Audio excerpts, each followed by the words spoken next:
go.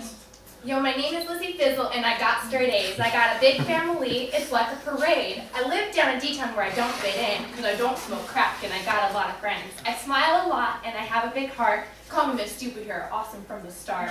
But you guys are looking at me like I'm crazy. Every superhero has to have a theme song, or at least a theme rap.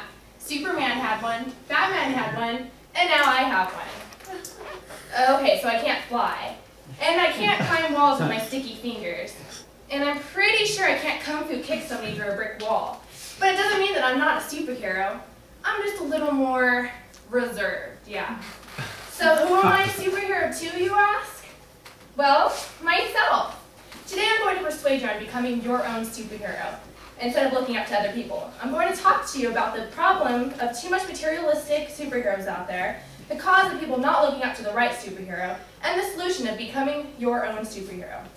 So let's start by getting crunk to the beat of the problem.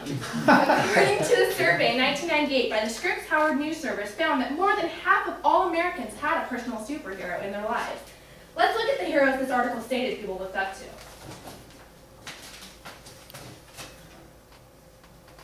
Okay, 62% looked up to celebrities or famous people of some sort. 26% looked up to models and people that were fit and, gorgeous. 12% looked up to friends, family, personal friends, yeah, everything. Their boyfriend, girlfriend. I made sure of that. Thank you. Oh, I'm not stalling. Okay. So these are the superheroes we have come up to look up to. The different powers people are known to have. Yes, they have conquered so much and achieved a lot, but they have issues. Unless they're holding your hand, walking you through every step that helps you get closer to your dreams, they pretty much are worthless. Maybe for motivation, but only you have the willpower to achieve your dreams. For instance, my dad always looked up to Tiger Woods. He was a good role model, good at golf, friendly and humble, wonderful supporting family, and let's not forget about all that money. And my little cousin looks up to Miley Cyrus. She loves Miley Cyrus, oh my gosh, and Hannah Montana. But ever since she started dressing really provocative and dancing weird on stage, she doesn't really like her anymore. Little examples like this prove that perhaps other people aren't the best choices to look up to.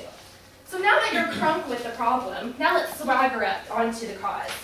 This world has altered what heroes are to become who looks the best, who dresses better, and perhaps who has the most money. Growing up, I envied my sister. Oh my gosh, she was so pretty. She was captain of the cheerleading squad in high school, dated the quarterback of the football team, and she modeled during her spare time. I was always so jealous of her because with the snap of a finger, people did as told. So she was queen of school, in the school, and I was its nerd. But this all changed my freshman year when one very embarrassing moment that happened to me proved that she wasn't really the best role model to look up to.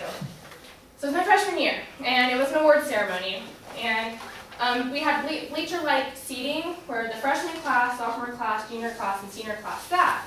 I decided to be cool and sit up in the junior section, and I sat on the very top, and it's like lots of bleachers, yeah. So the principal was calling out names. I wasn't really paying attention because I was a freshman. Who gets awards, when you're a freshman? So all of a sudden, halfway through the ceremony, I heard my name called, and I'm like, oh my gosh, my name is called. I was so excited. I wanted to prove to my sister, that I actually got something. So I started running down the bleachers, and I went, and the whole school stood up and looked at me. It was dead silent, and I was in so much pain. I was just laying there like, oh my god, I cannot believe this is happening to me. But I was like, okay, with the little dignity I've left, I'm going to go get my award. So I hobbled over to the principal, and the principal's looking at me like, oh my god, that not just happened. The whole school was silent. In the microphone, he goes, may I help you? And echoes, help you? And I said, my name's Alyssa Riggs. You called my name? So he goes, 1 second, Alyssa Riggs. So he goes, there's papers. Goes, there's papers again.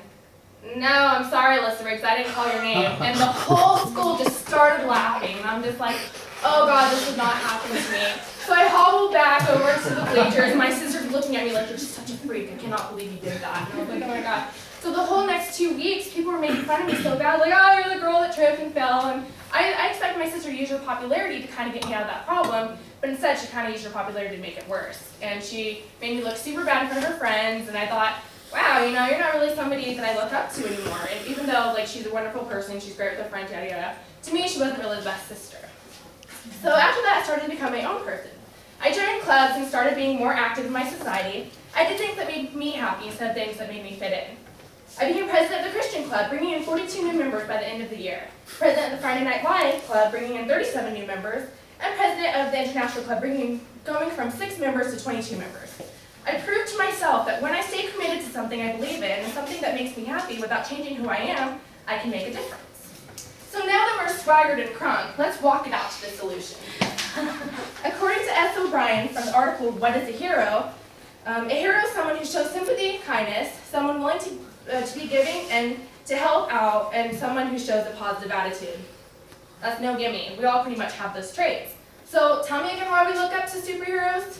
According to the article, A Longing for Heroes, a hero is someone that reflects how we perceive ourselves, or at least what we hope to be. So why not be your own superhero? Here are some ways you could do that. Don't be afraid to love yourself. It may seem vain to love stories of oneself, but as I recall when I was younger, my mom would always tell her friends how cute we were and what adorable adventures we got into that week. I took pride in these stories because coming from my mom, we were larger than life. Whether it was helping Mr. Jones wake his leaves every Saturday morning, or in the backyard trying to save Miss Fluffer Bunny from the evil sea turtles who were trying to eat her toes, we, for that moment, during my mom's dinner party, were heroes. Second, think about your future. If you ever remember the movie Gladiator, you know the main character, Maximus, was his own superhero. And I envy him because he was such a good person, and even though so if you remember the movie, he had a fight to the death, and it was either him or the other person. He didn't really have a hero. He didn't sit there and like, oh, I look up to this person, how wonderful he is. He basically had to look up to himself. And in that movie, he said one of my favorite quotes of all time, "Brothers, what we do in life echoes in eternity." This simple statement has so much power behind it. If you think about it, our decisions mold our future. You don't want to do anything stupid, not for others, but for yourself. And last, do what makes you happy. Never listen to other people's expectations. You should live your own life and live up to your own expectations. I'm my own hero because I do what I love, and I don't care about what other people think of me. I smile and laugh, even though there's nothing to smile or laugh to. And I dance like no one was watching, even though people usually are. I'm my own hero for holding back tears when my brother used me as target practice when he first got his paintball gun. And I'm my own hero to find the time to work 3 jobs, to go to school, on top of taking care of my dad and volunteering. So whether you're living your life to the fullest or not, remember to look up to the most important person in your life, which is you. So I spit you my rap and I told you my name. Hopefully leave here with better superhero game. Thanks.